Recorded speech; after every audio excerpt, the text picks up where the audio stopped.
Howdy y'all, Fuzzy Biker here at Baxter Cycle in the mighty Minicropolis of Marnie, Iowa. And look what we've got laid out today. This is a Royal Enfield Super Meteor 650 in Interstellar green. Check that out. Isn't that just gorgeous?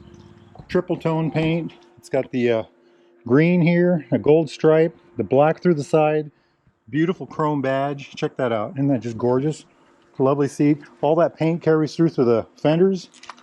Green, gold, black, same on the front fender. I just love that. I love that about these bikes. So I did a video on this yesterday, kind of going over all the normal details, and now we're going to do some abnormal details. How's that, huh? And I'm going to start with the pipes on this bike. These look a lot like the stock pipes, but they're not.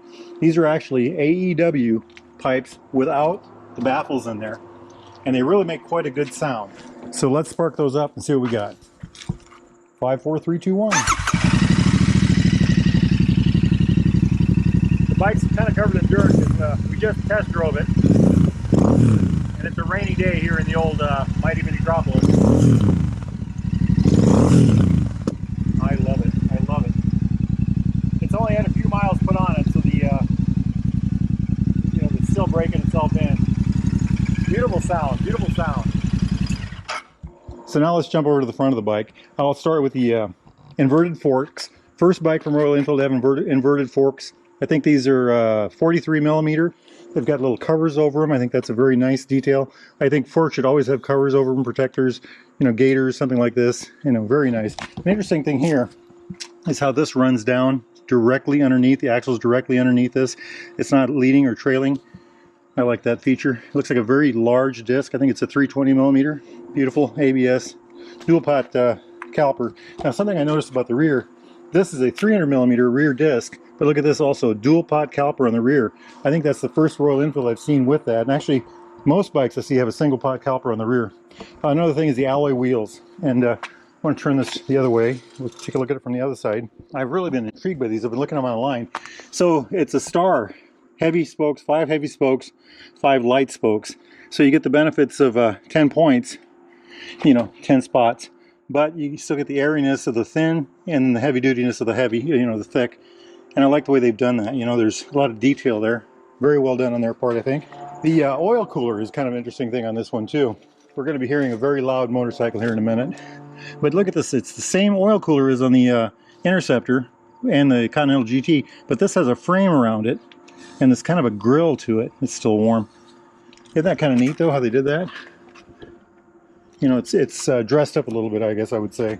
And it's powder coated. That's all powder coated. By the way, this is powder coated. The frame's powder coated. The center stand, this bike has a center stand.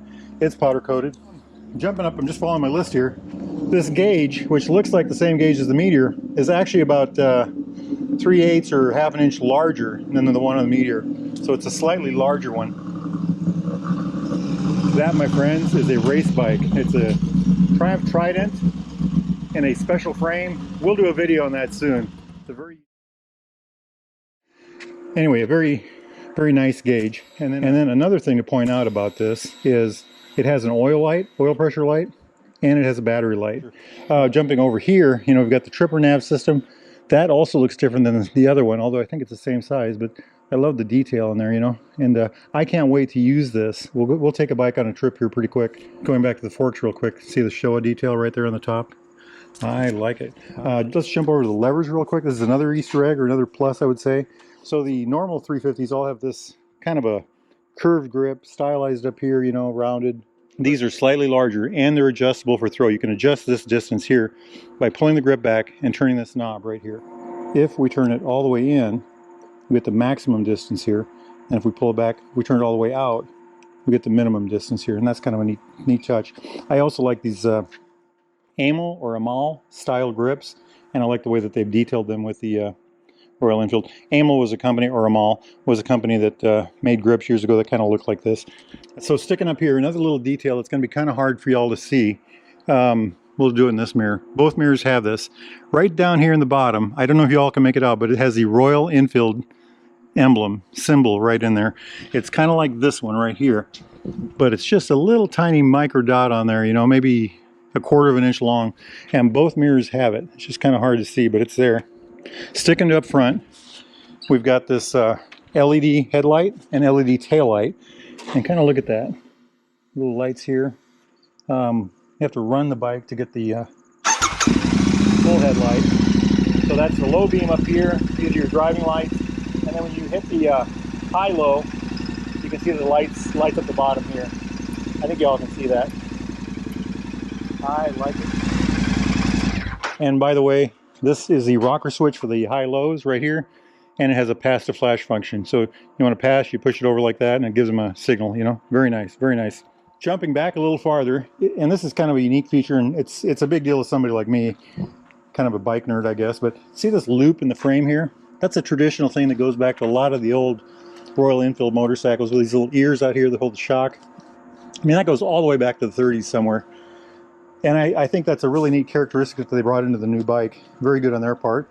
The other thing is the frame does not go under the engine. The frame actually ends here, the engine hangs, and then the frame again picks up back here.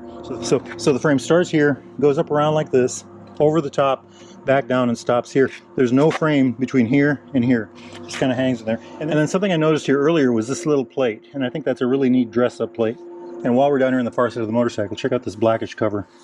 Isn't that neat? I love the way that is. This little RE thing right here, engine in video and in pictures, this looks like it protrudes out quite a bit, but it actually does not. Maybe I can show that. But it's a very neat, very neat looking thing. I think I already mentioned the center stand. How many cruisers do you know that come with a center stand stock from the factory? Isn't that kind of a neat touch? Other things about this bike on the rear end, this is done very well. You almost do not need a tail tidy back here. It kind of looks finished already, And then one last thing I got on my little list here is this gas cap. So it looks like a Monza cap. Open it up like that. Turn it. It flips open like that. You don't have to worry about losing the gas cap. The key stays in there while it's open. Push it down. Key snaps. Push that back down. And you are ready to go. So that's just some of the Easter eggs that we've kind of found on this bike. Oh, one more. So this is actually the Interstellar model. And on this model, there's actually gold in here. On the Astral model, this gold is actually silver. So the Astral, the lower model, has the silver in here. This Interstellar has the gold in here. I'm not sure what the Celestial model has, and we'll have to look at that when they come in. We don't have any of those in yet. But quite a good looking motorcycle, isn't it? A lot of neat little details. The other thing I have to say about this is a bike that is ripe for modification, just like any good old Royal Enfield. The aftermarket is going to explode with all kinds of parts for this. Baxter's, for instance, has 3 different muffler systems ready for this. They've got a different seat system for this ready. They've got a windshield. They've got some other things already ready to go in stock. So it's going to be an interesting motorcycle. If you're interested in any kind of accessories for any of your motorcycles, get to baxtercycle.com or get down here to the mighty Minicrop of Marnie, Iowa, and talk to these guys here. Tell them Fuzzy Biker sent you. Now, this is the part where I usually tell you it's going to rain. It's kind of dark over that way. And I'm going to hop on my motorcycle and try to get wet.